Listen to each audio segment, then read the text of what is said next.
Hello friend, नमस्ते, राम राम। मैं हूँ रीना यादव। मैं अपने यूट्यूब चैनल पे आप सबका स्वागत करती हूँ। मेरे चैनल का नाम है रीना यादव गीत। आप सब दोस्तों एक बार मेरा चैनल ज़रूर देखना, ज़्यादा से ज़्यादा सपोर्ट करना, लाइक सब्सक्राइब शेयर दोस्तों ज़रूर करना। आप सबको बहुत बहुत धन्यवाद। मेरे नैहरवा माला दो माला, माला दो माला हो माला दो माला, मोरे नैहरवा माला दो माला।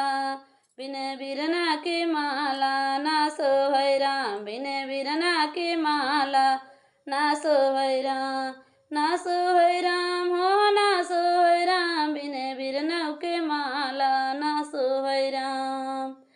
मोरे नैहरवा सबको भरा है, मोरे नैहरवा सब लोग क्यों भरा है।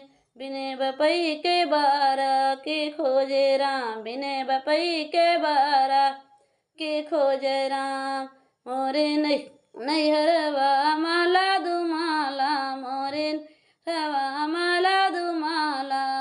बिन भतीजवा के माला ना सोहै राम, बिन भतीजवा के माला ना सोहै राम।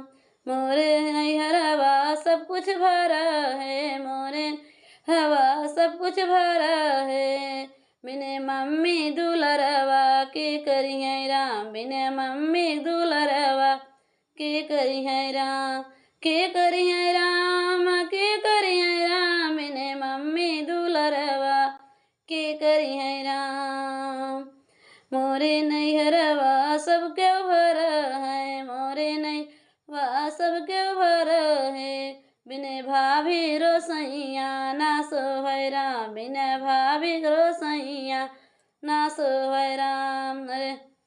मोरे नैहरवा माला दो माला, मोरे नैहरवा माला दो माला, माला दो माला हो माला दो माला। बिन बिरना के माला ना सोहै राम, बिन बिरना के माला ना सोहै राम।